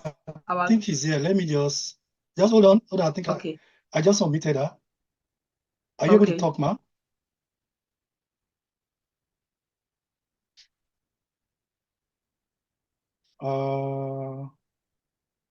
I'm not sure if she's actually with us. Okay. Okay, she's not All right, here. we may want So to can we move have on Professor to... Wahib? No. Wahib. Let's see. Right, Professor, I don't know. What about Chief Benga Fatile? Okay. Chief Fatile, are you there?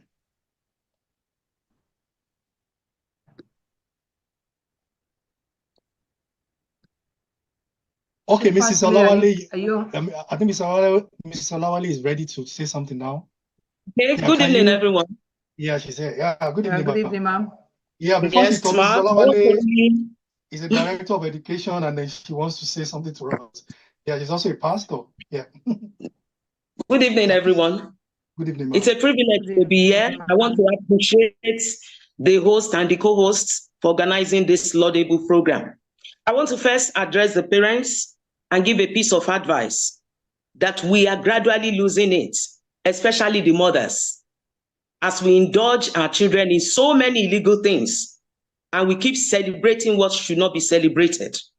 I was in the classroom for 26 years, and I see when we have to talk to people, I normally want to talk to mothers because they are the ones that want to go for Umugo in later life. Some of these children, for teachers, some of these children are from homes. They are from houses. They are not from homes. And so you see it in their character, because children that are from homes, they behave differently. They are already trained and disciplined and respect others. But children from houses, they behave anyhow because their parents are their role models. So I want to tell parents tonight, you are the first role model that your children, they are all looking up onto. I shared with Dr. Adediran the case of a female student who just finished SS3 now and is into full lesbianism with 5 other girls. She acts like the husband and the other students act like the wives. It's a case that we have, and the parents had to remove her from the public school to go and write exam in a private school. She paid by herself. She paid 110,000 for her, the present wife that just finished. And the parents are the ones harboring her and keeping the money in their pockets. For the students, I want to tell you that there should be something that must spur you on. You should have a good mentor, a good role model. Watch your friends. Watch that vaulting ambition that is gradually developing in you. Talk to someone, because there are still people that are reliable, that can keep your secrets. Let self-contentment order your footsteps. When you are contented, you cannot go astray. There is nothing friends are showing that you will be interested in. Your generation should not run into depression because of issues like my boyfriend jilted me. In the first place, are you supposed to be having a boyfriend at that age? You failed the exams. We wrote WAEC twice. We didn't depression, and we didn't. And you should be very careful. For those of you that want to go to the university, it's a new level completely. If you don't get it right, you will lose it completely there, because you are going to meet a lot of people and mingle. And on a last note, I want to tell you that draw close to God. He is still the best father, the best mother. Your parents are caretakers. And so I want to tell parents that when things go wrong, please go back to the drawing board with God.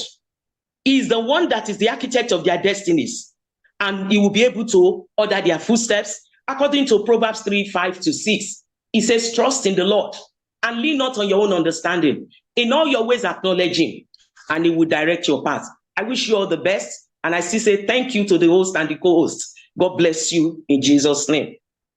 Amen. Amen. Thank you very much. Thank you so much. I appreciate that. That's what you said really make me laugh. Somebody telling me saying that she fell into depression, an 18-year-old girl, because her boyfriend is not talking to her. If it were in the days of my father and my mother will give you 7 slaps. Then you realize you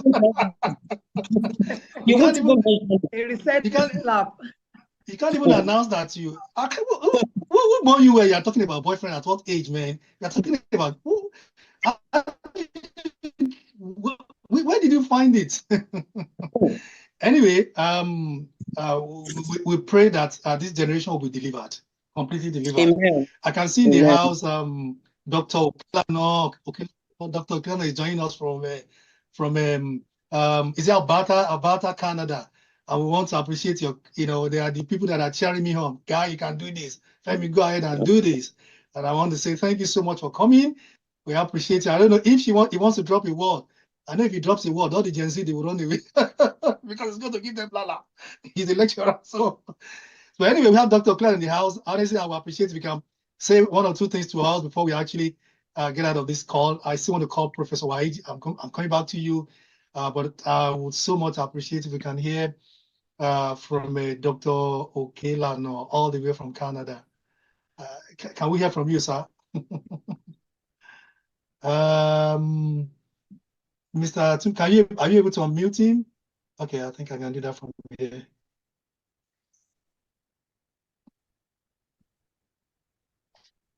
Are you able to mute Tony Okelano, Tumishi?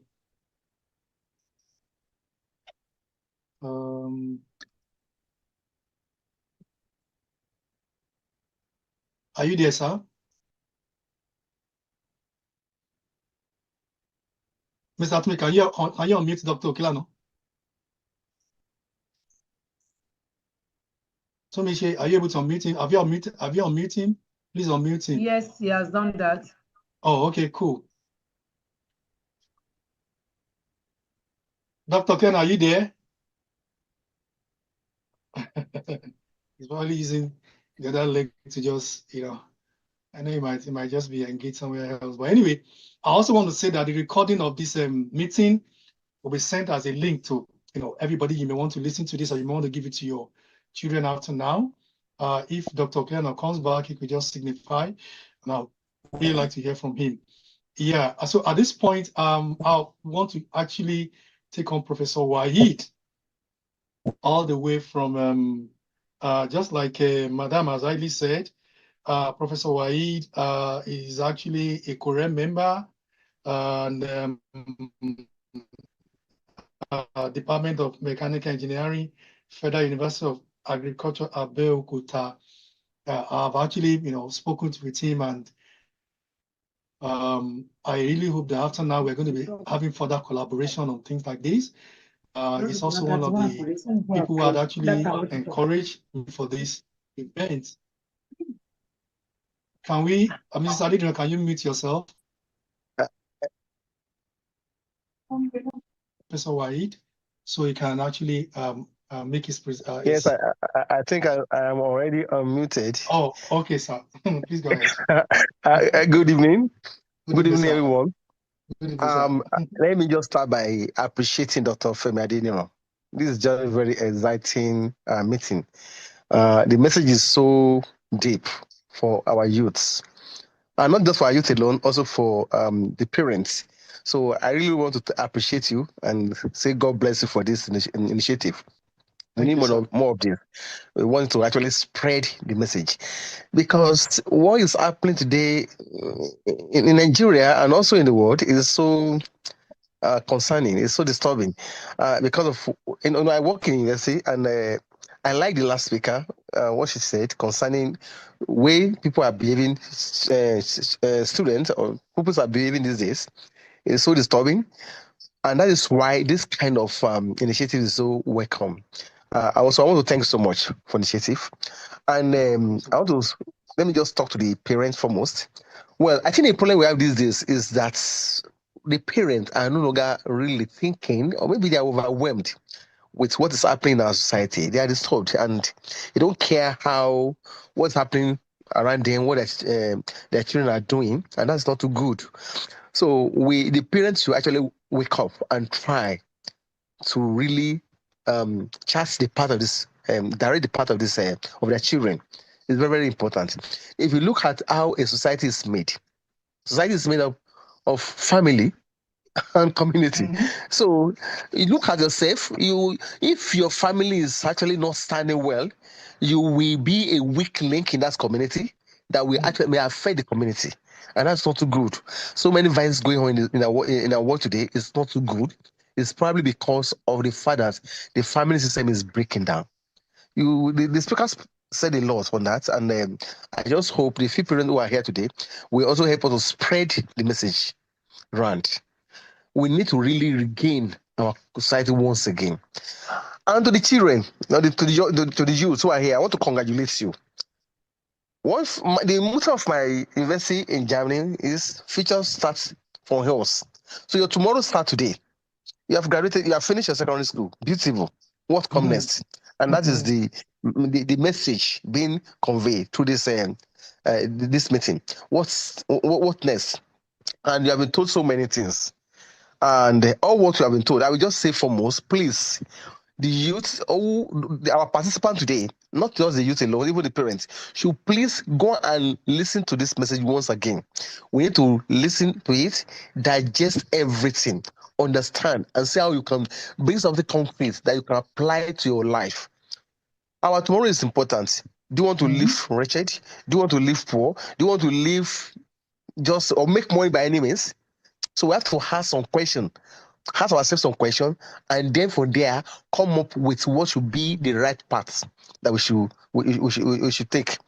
Let me just say this, that even though money can be made for some other evil ways, please don't ever consider it. And that is why the God factor that was mentioned is very important.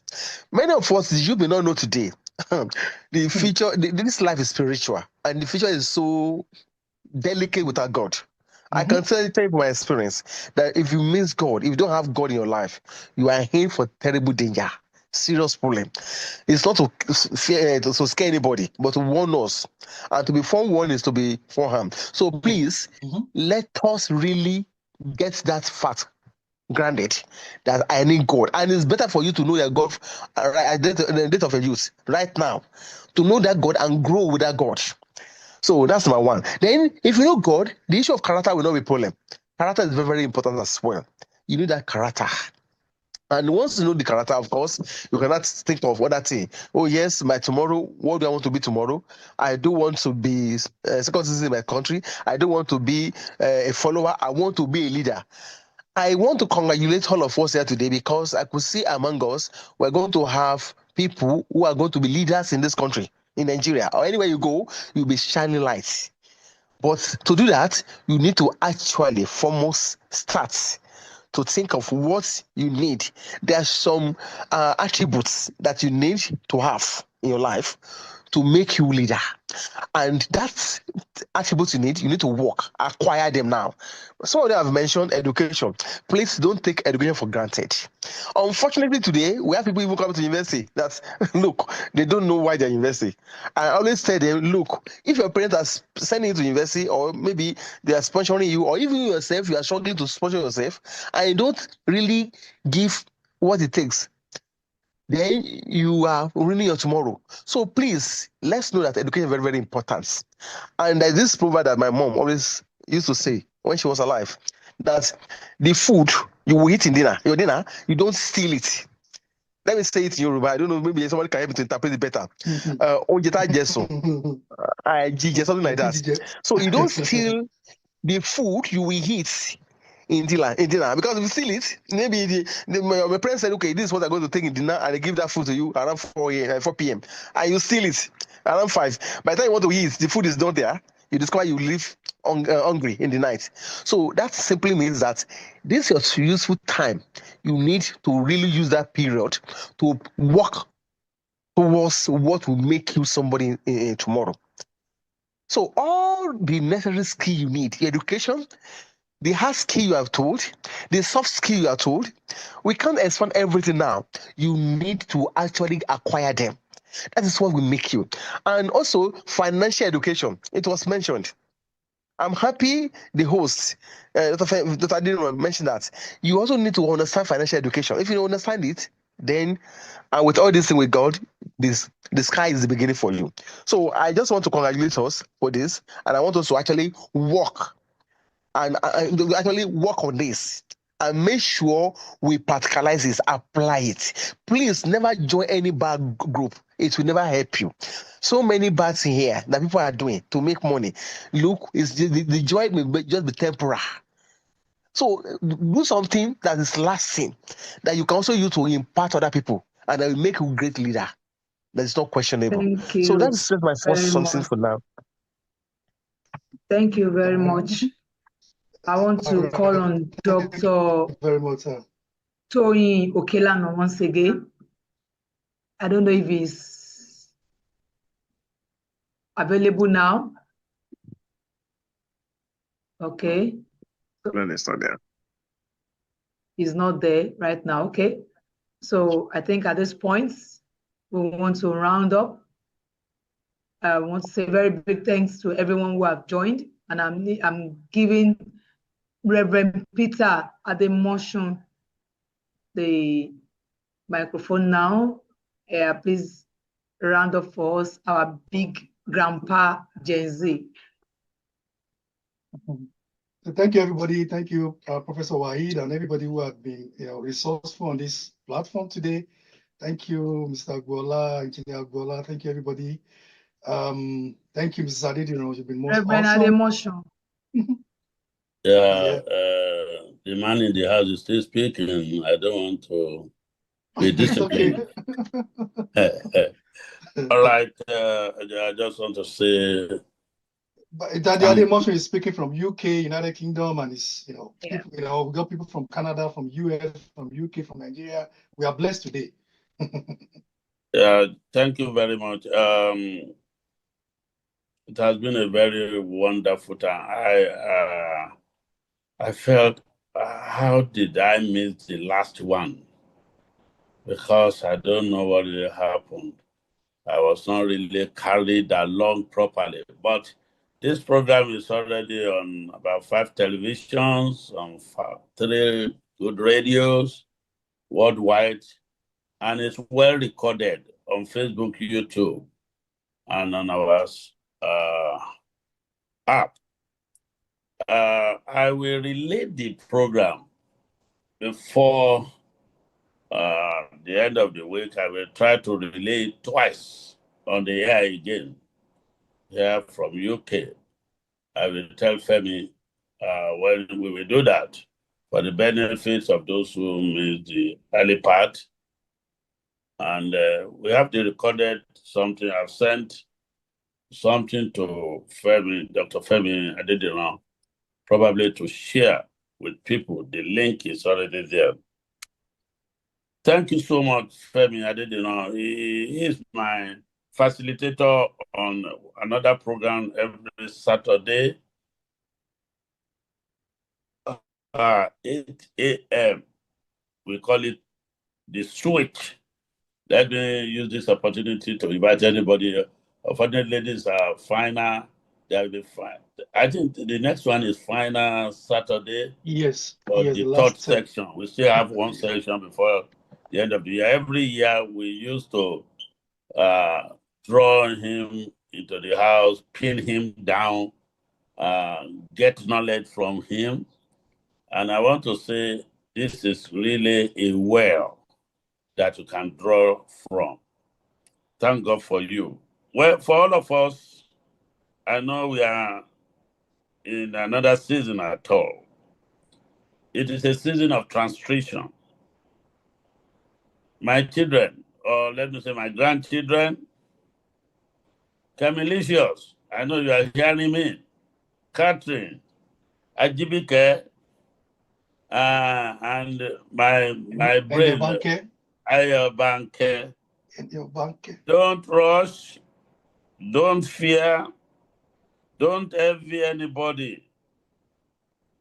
God's plan for your life is unequally beautiful. You will get there. Just trust God. Stay faithful. And you will shine in your time. God bless you. Father, I commit everybody under the sound of my voice unto the precious hands of yours. That your plan, your purpose for every one of us shall be fulfilled. I pray for these children. Amen. That by the power invested in the name of Jesus, they will fulfill purpose in their lives. In Jesus' name. Amen. We commit Femi unto your hand, that you will continue to bless him. Amen. Your well will not dry. Amen. And will continue to make impact in this generation. Amen. In Jesus' precious name we pray. Amen. Amen. And amen. Amen. And amen. Thank you so much.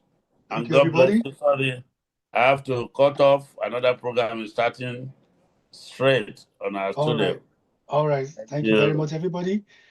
We wish you a great week ahead.